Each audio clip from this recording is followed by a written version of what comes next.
私がお前の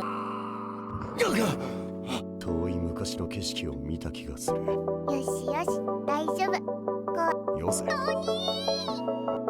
ミアン君と仲良くなった友達は大切にしろ。絶対食べたらダメだからな。After school at Eden Academy, Anya said goodbye to Becky, who was picked up by her family car, and waited for the school bus to go home. Unexpectedly, she received a message that the bus would be delayed because the driver had fallen ill. Left with nothing to do, Anya sat idly by herself. Just then, Mr. Henry, who was busy carrying some documents, walked by. Seeing Anya sitting alone and daydreaming, he approached her with concern and asked what was wrong. When he learned that the bus was running late, he invited her to help him move the documents. Anya immediately refused. She was too busy enjoying her free time to help a teacher. Even after being turned down for such an odd reason, Mr. Henry didn't give up. He quickly added that if she helped, he would treat her to some snacks afterward. The moment Anya heard the word snacks, she changed her mind at once. So the two began carrying documents together, chatting as they worked. Mr. Henry's insistence on having her help wasn't just about the documents. He genuinely cared about his students. After seeing Anya receive 2 thunderbolts recently, he had been worried about her emotional state. Trying to sound casual, he asked if she was happy at school. Anya honestly replied, "It's just okay," but then suddenly realized that her answer might get her in trouble. Panicking,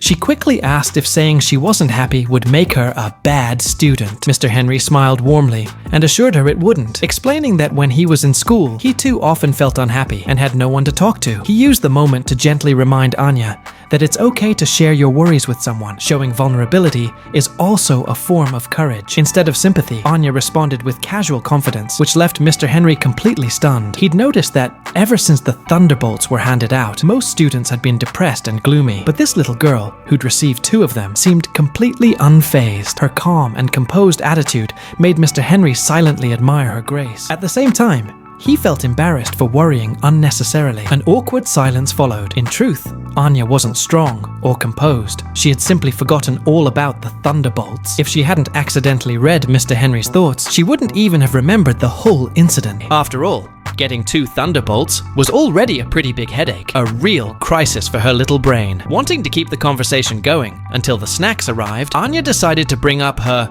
thunder punishment herself. She even pulled several neatly folded handkerchiefs out of her bag to prove she had learned her lesson. Seeing her effort, Mr. Henry regained a bit of his teacherly dignity and continued his planned lecture. He gently explained that the reason for her punishment last time wasn't really about the handkerchiefs. It was more about her attitude and daily discipline. Only by maintaining proper manners, personal grooming, and steady composure day after day could one develop true elegance of character. Mr. Schlag might have been a little too strict, he said, but he probably only wanted to remind the younger students not to get lazy or careless. Probably. To Anya, however, his serious lecture sounded like a long, confusing sermon, boring and impossible to understand, especially when he started talking about the Thunder God, which she knew was completely wrong. Having read the Thunder God's mind before, Anya knew he was nothing more than a lightning-crazed maniac who just loved handing out punishments. Her blank, deadpan expression gave away the fact that she hadn't been listening at all. But if she wanted those snacks,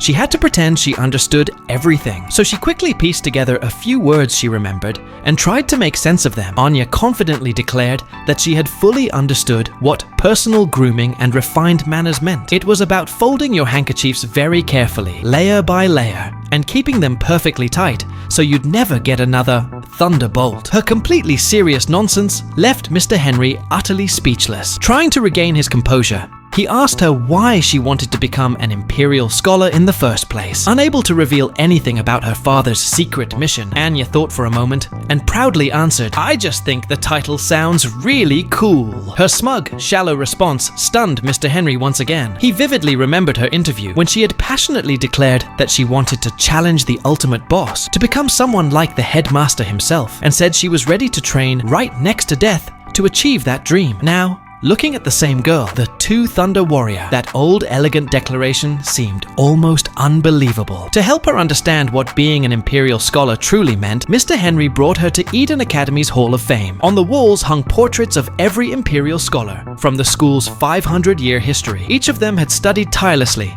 dedicating themselves to excellence, and through constant effort and discipline, they had earned the honor of becoming imperial scholars, later achieving great success in various fields after graduation. Mr. Henry spoke earnestly, sharing the stories of past imperial scholars. For once, Anya listened seriously, gazing at the portraits on the wall with admiration and wonder. "Do you think someday I could be like them too?" she asked softly. Hearing a rare, heartfelt question from her made Mr. Henry genuinely happy. But instead of giving a simple yes, he smiled and said, "It all depends on your own effort, though luck plays its part too." He then gently reminded her to build a solid foundation early on, whether in academics, sports, or personal character, a lecture that nearly made Anya's head spin. Before leaving the Hall of Fame, Mr. Henry pointed out one particular imperial scholar who had once received 6 thunderbolts. He used that example to teach Anya an important lesson. Everyone has flaws, and the purpose of punishment isn't to bring you down, it's to help you reflect and grow. "So have confidence in yourself, Miss Forger," he said kindly. "I believe in the elegance within you." Encouraged by his words, Anya helped finish carrying the documents and finally got to enjoy her long-awaited snacks. According to Mr. Henry, those desserts were made by a pastry chef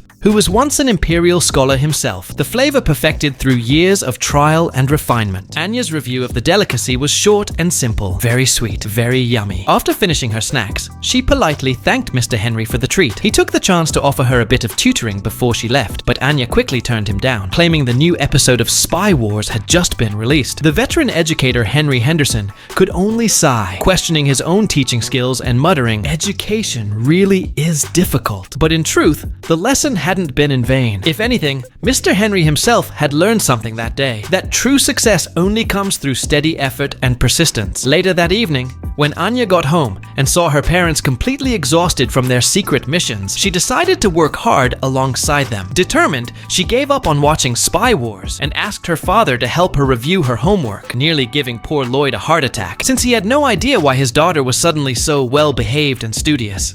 He could only assume she must have gotten another thunderbolt. The man's name was Jonas Willman, a renowned opera singer from the East, best known for his role in The Count of Melting Snow. His fame and influence reached both East and West, and so he was naturally invited to the West to attend a cultural exchange event between the two nations. People hoped that his performance would help ease tensions and improve relations between both sides. However, just before the event was set to begin, a series of shocking scandals about him began circulating among the public. Rumors claimed he had affairs with several married women, leaked classified information to a lover from the West, colluded with the mafia to threaten rival performers, and even made offensive remarks and discriminated against disabled war veterans. Jonas denied all allegations, calling them baseless, yet he had no power to stop the spreading rumors. Disgusting bastard. The Count of Melting Snow, huh? I don't want this kind of trash setting foot in our country. Inside a secret base of the Western Intelligence Division, a rookie agent cursed Jonas while flipping through a gossip magazine. Just as he was getting too worked up, his supervisor slammed the wall beside him, startling him into silence. "Get ahead of this before it spreads in the West. We can't let such scandals create diplomatic trouble. Understood?" Terrified, the rookie hurried back to his desk and started working earnestly. The supervisor, watching his flustered behavior, decided to ask how long he'd been in the job and why he was so emotional. It turned out the rookie had only been working for 2 years and still lacked the mindset expected of an intelligence officer. He had believed the gossip magazine without question, failing to verify its authenticity, leading him to develop a personal hatred toward Jonas, convinced the singer was sabotaging peace efforts between the two nations. "Jonas is the enemy of the entire East now," the rookie muttered angrily. "Letting him attend our event is a disgrace." Looking at the young agent's naive expression, the supervisor switched into lecture mode. "So tell me, how did you conclude he's the enemy of the entire East? Have you personally counted every citizen? Do you even know how many people that is?" He pointed at the magazine. "And this tabloid you're clutching, did you ever check who runs it? The publisher serves far-right groups. During the war, they were puppets of the National Unity Party. You knew that, right?" The rookie was left speechless, but still tried to defend himself, saying he could just feel Jonas wasn't innocent. The supervisor gave him a sharp look and said sternly, "Intuition isn't evidence. Never let emotion replace analysis in this line of work." He paused, then added, "We may not know if those scandals are fabricated, but believing without proof makes us no better than the ones spreading them. I won't believe anything until the investigation is complete," the supervisor said firmly. After all, the current harmony between East and West may not be in everyone's best interest. The supervisor continued his stern lecture, though his eyes never left the television, which was still broadcasting news about Jonas. Just then, a subordinate subordinate entered the room carrying something. It was a death threat. The message read, "Jonas Willman, destroyer of East-West relations, must die." The supervisor's expression hardened instantly. "Launch an immediate investigation.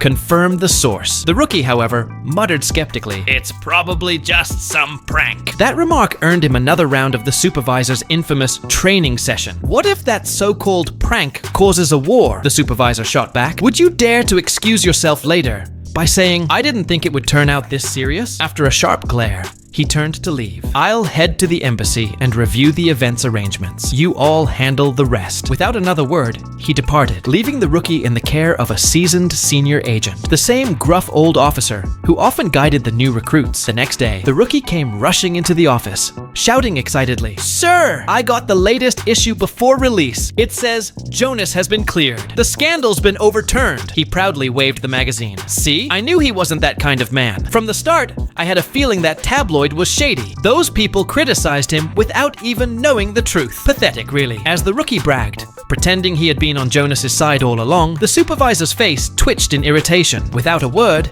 he punched the rookie square in the face. The senior agent nearby chuckled lazily. "So, I guess we can stop worrying about that death threat now, huh?" But the supervisor shook his head. "No, extremists only believe what they want to believe. They reject everything else." He spoke quietly, still staring at the television, where the news about Jonas continued to air. Then suddenly, something caught his eye. In the footage, one of the guards in the background wasn't carrying his baton. That was a direct violation of protocol. No guard should ever appear on duty without a baton. Even his position on site seemed suspicious. Sensing something was off, the supervisor immediately contacted a nearby field agent, codenamed Turkish Kebab, and then rushed to the scene himself, bringing along the senior and rookie agents. Meanwhile, Turkish Kebab locked onto the suspicious guard and began preparing to intercept. At the same time, the rookie was still running his mouth with clueless remarks, earning more than a few eye rolls from the senior agent. The senior then suggested calling back Twilight to ensure the mission went smoothly, but the supervisor shook his head. "That kid passed out at home a while ago. Let him rest for now," he said, declining the proposal. While the Western intelligence team began mobilizing, Jonas and his troop were growing increasingly anxious. The police, citing safety and diplomatic reasons,